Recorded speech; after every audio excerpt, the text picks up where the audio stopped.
Guro, ang makasalanang alagad na ito ay hindi ang banal na anak. Ang na nakarating na sa rurok ng ibang daigdig na antas, ay muntik nang umatake mula sa likod ni Chuxu. Sinabi ni Chuxu, isang pataksil na atake. Hinugot niya ang kanyang espada at pinutol ang espada ng mahiwagang pating na nasa tuktok ng ibang daigdig na antas.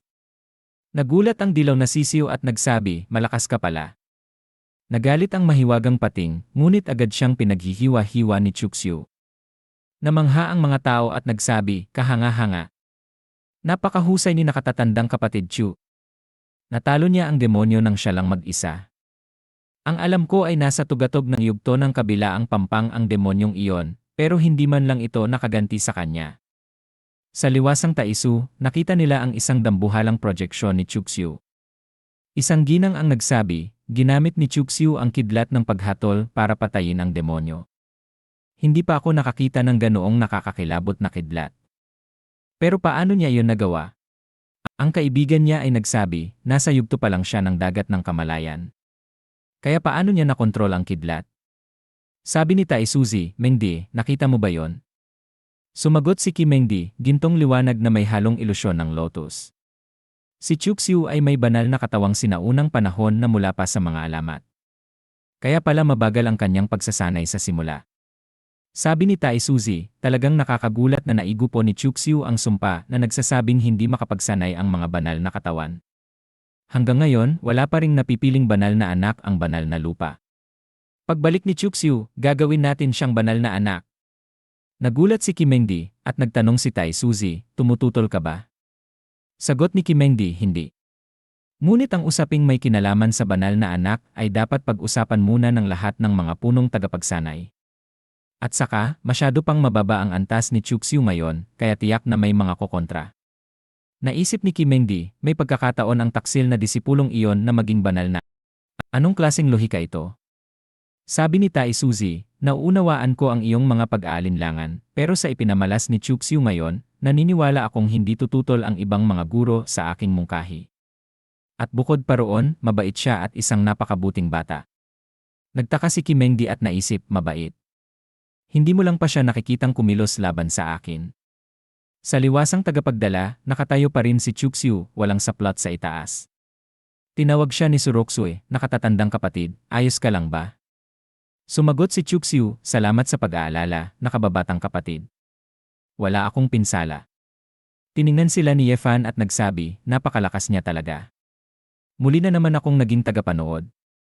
May sumigaw, pinatay ni nakatatandang kapatid Chuxu ang demonyo. Mabuhay si kapatid Chuxu.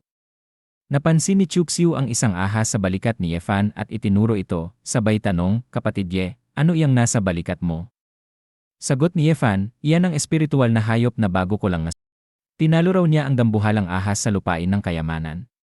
Gaya ng inaasahan mula sa isang pangunahing tauhan, nakuha pa rin niya ang espiritual na hayop kahit ako ang sumipsip ng karamihan sa kanyang kapalaran.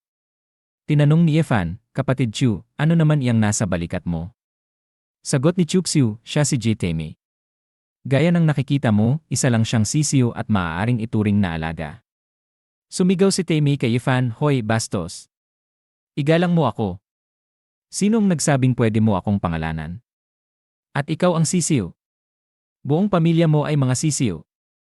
Sabi ni Chuxu, kapatid Ye, patawad, sabay pisil kay Temi. Sabi ni Yefan, napaka-interesante ng hayop na yan. Sabi ni Chuxu, malapit nang gumana ang pormasyon ng tagapagdala, kaya magpahinga muna tayo at maghanda sa pagbabalik sa banal na lupa. Makaraan ng 3 araw, sa banal na lupa ng Taisu, sa silid ni Chuxu, habang nagsasanay ay sinabi niya, sistema, hindi ko pa rin natatanggap ang gantimpala ko sa pag-angat ng ant. May lumabas na mensahe mula sa sistema, opo, host. Natukoy na kayo ay nakapag-angat ng antas.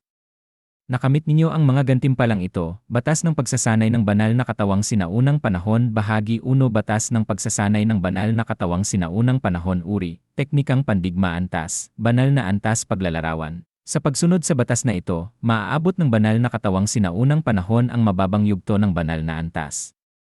May isa pang mensahe, nais ba ng host na gamitin na ang batas ng pagsasanay ngayon? Isa pang mensahe, natukoy ng sistema na maaari pang mas paunlarin ang inyong banal na katawan. Nais ninyong magpatuloy sa pag-angat. Sabi ni Chuxiu. Nainis si Chuxiu at nagsabi, iba pala ang pag-angat ng banal na katawan sa pag-angat ng isang karaniwang antas. Napakabigat ng pakiramdam na parang nauubos ka. Titigil muna ako ngayon.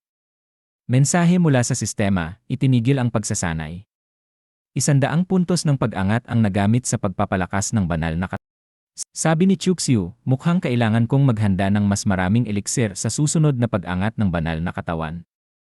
Ha? Mukhang handa na rin ito. Sistema, alam mo ba kung paano gamitin ang salaming ito? Lumitaw ang mensahe ng sistema, nakahanap ang host ng isang kayamanan. Ang batong salaming ito ay may napakataas na ranggo. Ito ay hindi bababa sa antas ng isang kasangkapan ng Panginoon ng mga banal at maaaring kahit isang huwad na kasangkapan ng emperador. Gayunman, hindi pa ito ganap. Isa pang mensahe mula sa sistema ang nagsabi, may dalawang uri ng kakayahan. Una, blue light suppression domain, na maaaring bumagal o tuluyang magpatigil sa paggalaw ng kalaban. Pangalawa, komunikasyon. Maaaring kunin ng host ang isang dekalidad na batong elemento para sa pagsubok. Ika-6 na sunod na yugto, maligayang pagdating sa primordial. Ang iyong sunod na yugto ay lubos na makapangyarihan, at ang antas ng iyong pahintulot ay higit pa sa karaniwang. Bubuksan namin ang mga sumusunod na kakayahan para sa iyo ng libre, channel ng chat, liwasang gintong bituin, pribadong kalakalan, lihim na lupain, lugar ng pakikipaglaban, lupain ng kayamanang pangkultibasyon, labanan ng 10,000 lahi. Ibang mga kakayahang bubuksan pa. Upang maisaaktibo ang kakayahang tagapagdala, kailangan ng malaking enerhiya. Mangyaring maghanda ng mga batong elemento o banal na batong elemento. Napabulala si Chuxiu, mukhang may nakuha akong pambihirang bagay. Pinindot niya ang channel ng chat, at lumabas ang mensahe, maligayang pagdating sa chat room number 17, 6 na user na online, angkan ng ginintuang araw Jin Kinyang. Hinabol ako ng banal na anak ng angkan ng Dragon Horse ng 3 araw at 3 gabi, pero may isang makapangyarihan na bihasa sa teknikang pangkalawakan ang tumulong sa aking pagtakas, ang walang laman na si Markal Holt, 8,000 barya ng primordial. Dadaan ako gamit ang espasyo, Jin Kinyang, wala kang bilisan mo. Mga koordinado, Taimang Great Plains Junior Kapatid Taoyaw 35 ku 245 li.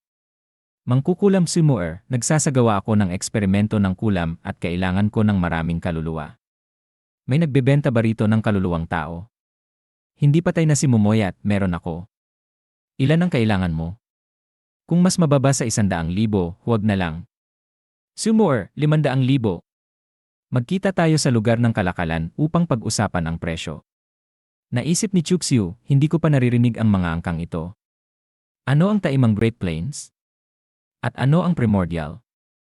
Wala namang ganoong lugar sa kontinenteng Cheonkyong.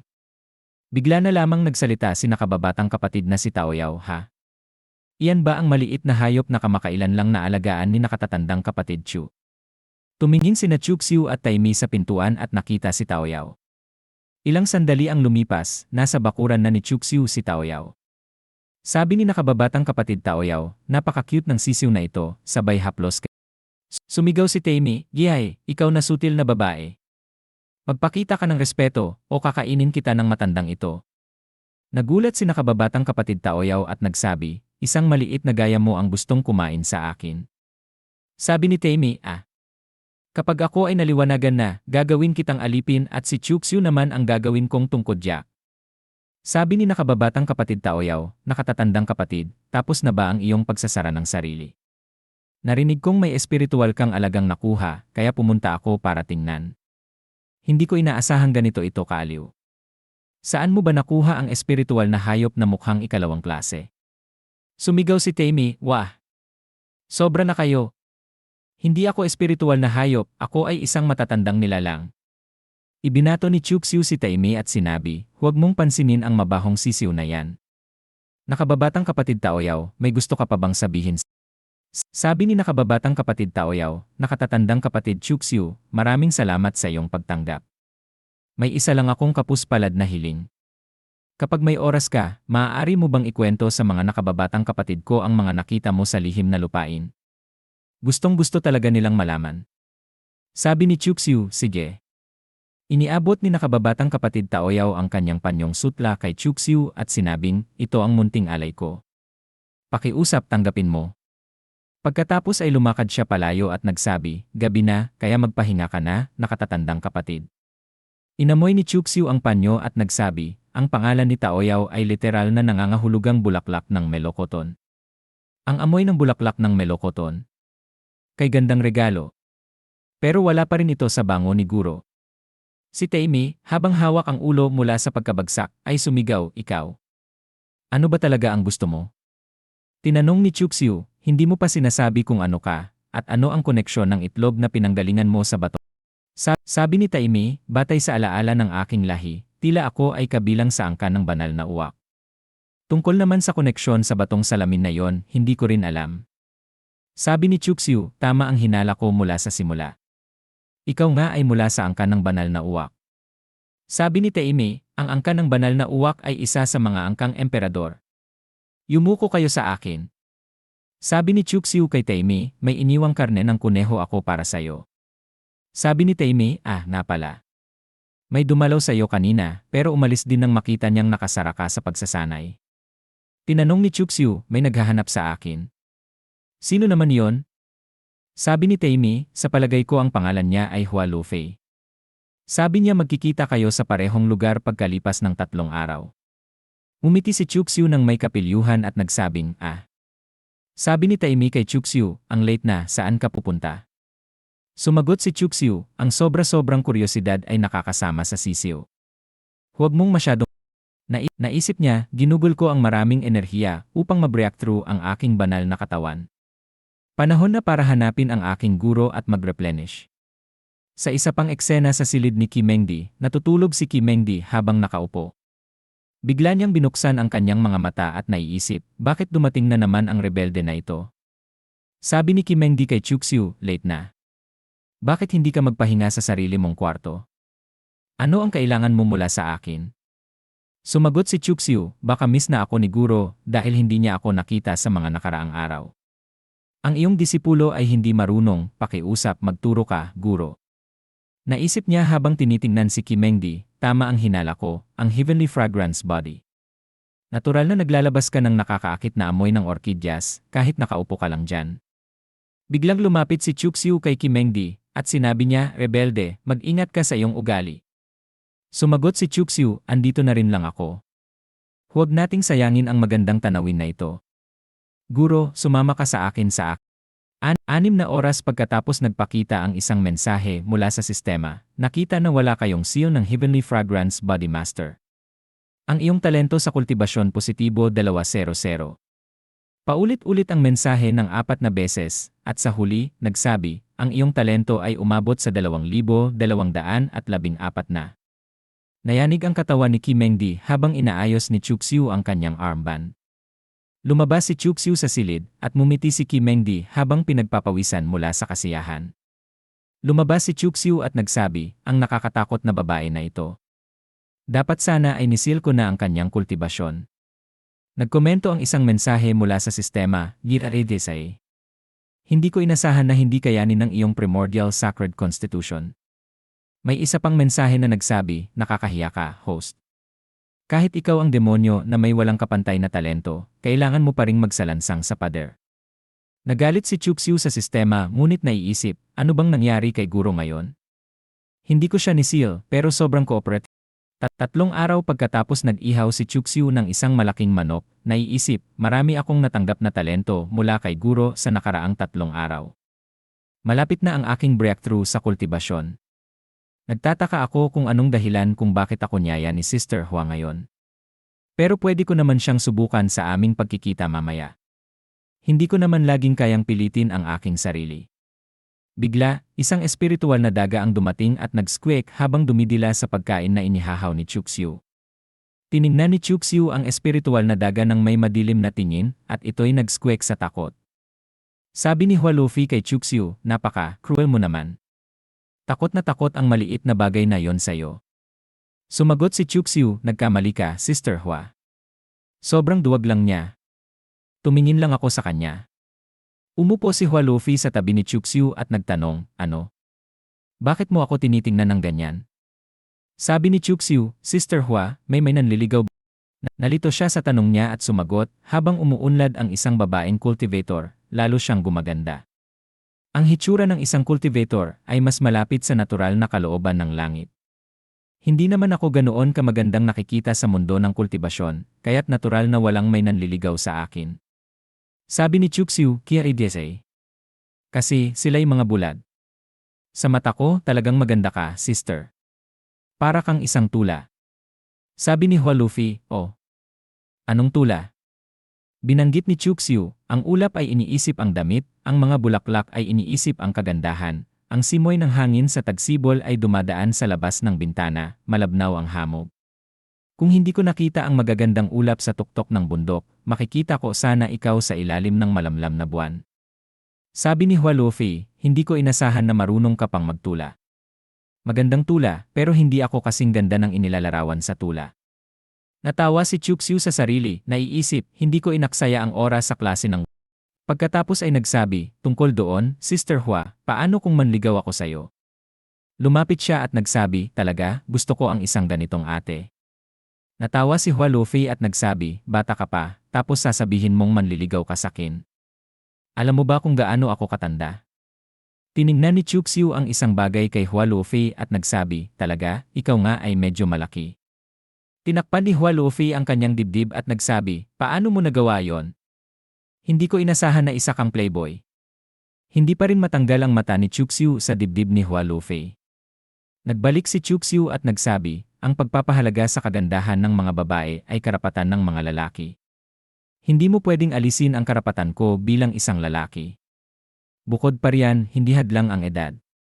Sabi nga nila, ang mga babaeng 3 taon na mas matanda kaysa sa lalaki ay parang gintong ladrilyo. Sabi ni Hua Luffy, dapat ay 3,000 taon na mas matanda ako kaysa sayo, tama. Hinawakan ni Chuxiu ang mga kamay ni Hua Luffy at nagsabi, ang mga babaeng 3,000 taon na mas matanda ay kabilang sa mga immortal. Ate, kung pakakasalan kita, abot ang buhay na walang hanggan. Talaga, seryoso ako.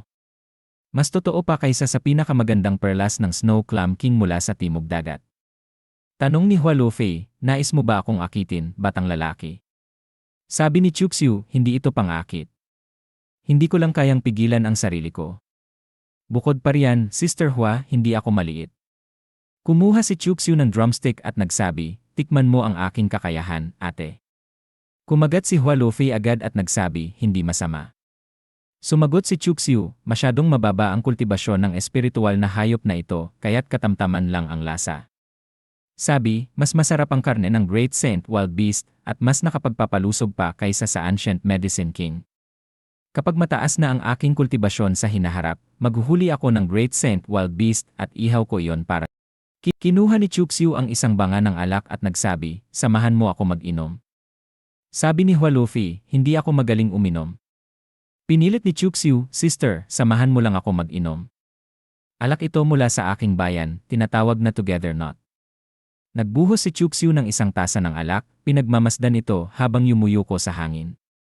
Sabi ni Hua Luffy, so Together Not na. Narinig ko na ito. Kilala ang alak na ito sa Tianqi Dynasty. Tinignan nilang dalawa ang kalangitan, at binanggit ni Hua Luffy, Together Not, ang dilaw na buhangin ay tumataas, isang manipis na kabayo sa matandang landas ng kanlurang hangin, naglalakad kasama ang mga damit na puno ng luha. Together Not, sa ilalim ng paglubob ng araw, sa labas ng nayon, ang daan sa bundok ay gumugulong ng dilaw na alikabok, hindi kayang humiwalay, tumingin pabalik muli. Idinagdag ni Chuxiu, Together Not, ang puso ay hindi sumusuko, ang mga bituin sa malayo ay nagmamasid sa isa't isa sa hindi mabilang na milya, mas mabuti pang magbalik at madalas na Habang lasing na si Hua Luffy, nagsabi siya, mismo ang bayan mo, di ba? Naalala ko na walang linyang tungkol sa mga bituin sa tula.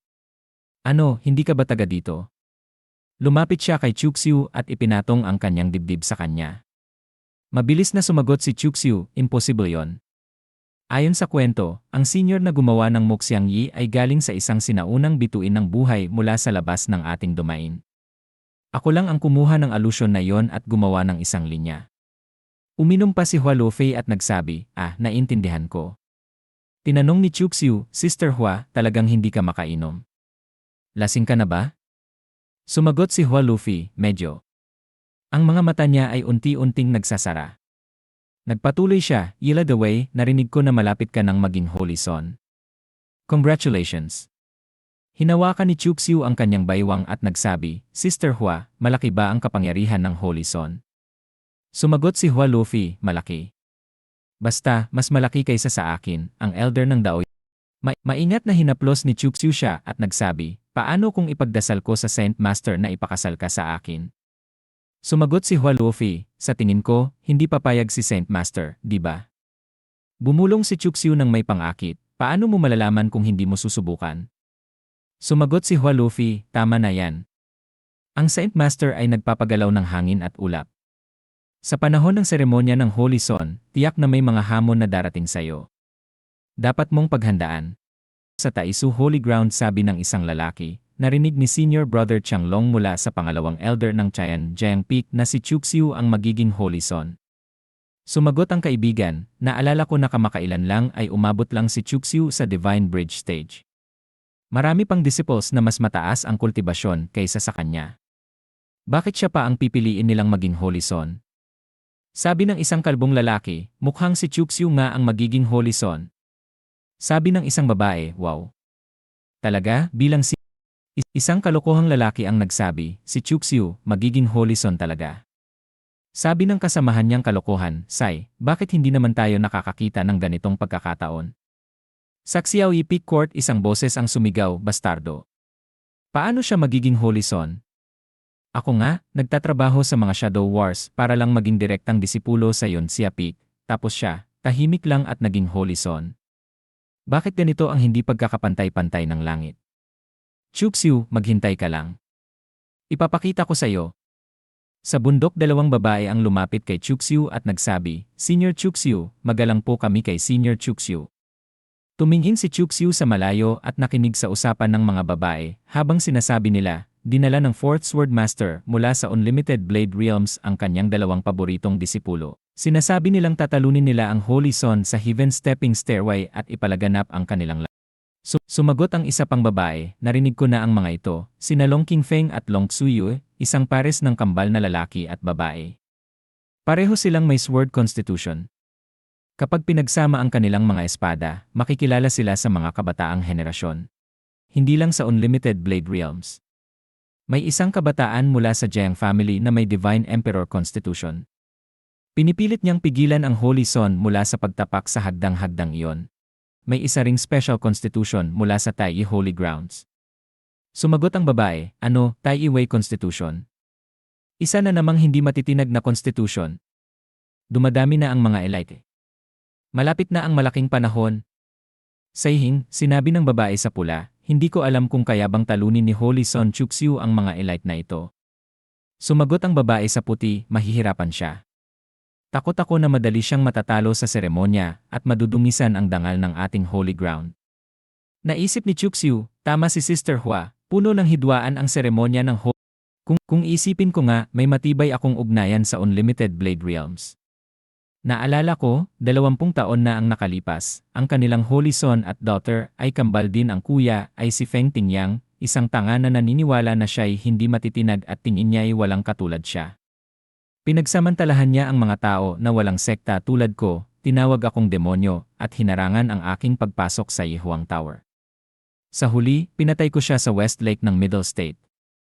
Ang kanyang kapatid na babae naman, si Feng Xiaoyi, isang magandang babae, upang maghiganti, hinabol niya ako sa East State. Naalala ko pa ang galit at panghihinayang sa mga mata niya bago ko siya pinugot. Pagkatapos, ang mga baliw mula sa Unlimited Blade Realms ang pinakamatindi na humabol sa akin. Ang kambal na paparating mula sa Unlimited Blade Realms ay marahil ang Holy Son at daughter ng henerasyong ito. Isang mensahe mula sa sistema ang nagsabi, "Kekeke. Host, ikaw ang tagapagpatay ng mga banal." Sa korte ng archive, sabi ni Chuxiu, ang liwanag na ito ay ang 5-element combination formation, ang rurok ng ikapitong antas. Depensa, bitag, ilusyon, pagpatay at buhay, 5 pormasyon sa ikapitong antas. Hanggat buhay ang taong nakulong sa loob, hindi ito matatapos, tuloy-tuloy ang pag-recover. Kahit isang kultibador sa mataas na Saint Stage ay mamamatay kung bigla na lamang pumasok dito. Ang isang Saint King ay mahihirapang makalabas ng walang pinsala kung siya ay mahuli rito. Sabi ni Sujin kay Chuxiu, "Mali ka. Itinuro ang pormasyon na ito sa mga emperador. Kahit ang mga Saint Kings ay nasusugatan sa loob. Siya ang tagapangalagang elder ng korte ng archive. Sabi ni Chuxiu sa kanya, "Ako si Chuxiu, direktang disipulo ng Yun Xiaopi. At ikaw naman?" Sumagot siya, "Ako ang tagapag-ingat ng korte ng archive, si Sujin." Sabi ni Chuxiu, "Maari ko bang abalahin si Sister Sujin na buksan ang pinto ng korte ng archive para sa..." Naisip ni Chuxiu, talagang may mga kagandahan kahit saan dito sa Taisu Holy Ground. Sa loob ng korte ng archive kasama ni Chuxiu si Sujin. Binasa niya ang nakasulat sa isang plaka, "Maaaring pumasok ang mga disipulo ng panlabas na korte sa unang hanggang ikalawang palapag. Maaaring pumasok ang mga disipulo ng panloob na korte sa unang hanggang ikaapat na palapag. Ang mga administrador ng bawat peak ay pwedeng pumasok sa unang hanggang ikalimang palapag. Ang mga elder ng bawat peak ay pwedeng pumasok sa unang hanggang ikapitong palapag. Ang mga peak elders at mga holy child ay may pahintulot hanggang ikawalong palapag. Tanging ang Holy Master at mga dating Holy Masters ang may karapatang pumasok sa ikasyam na palapag."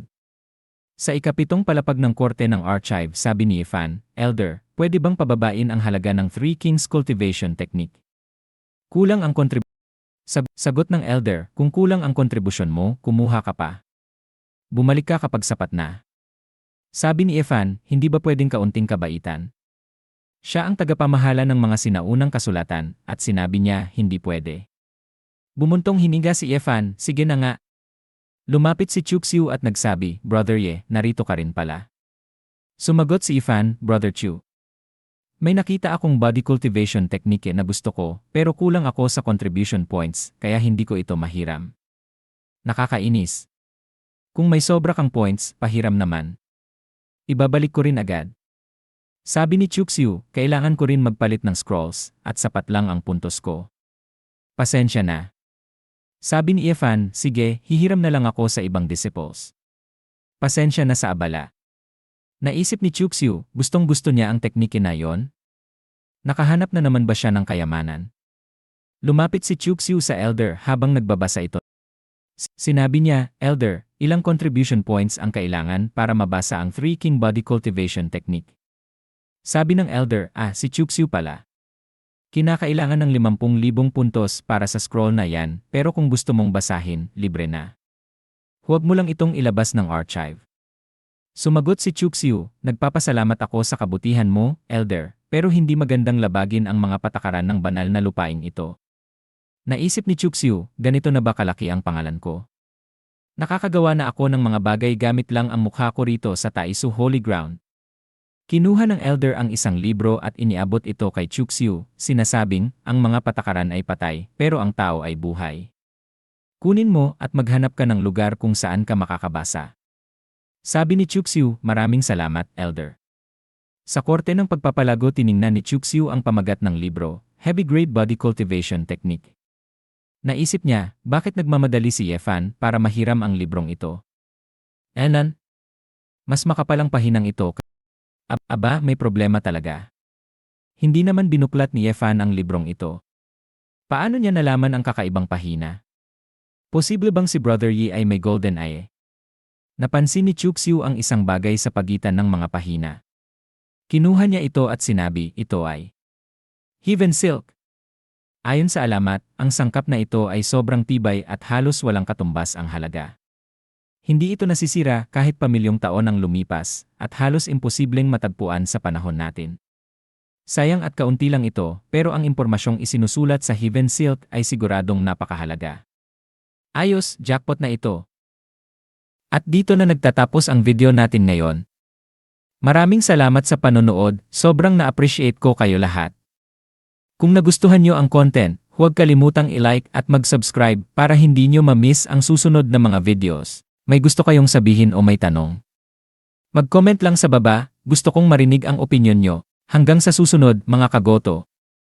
Stay awesome, stay curious, at kita-kits sa next video.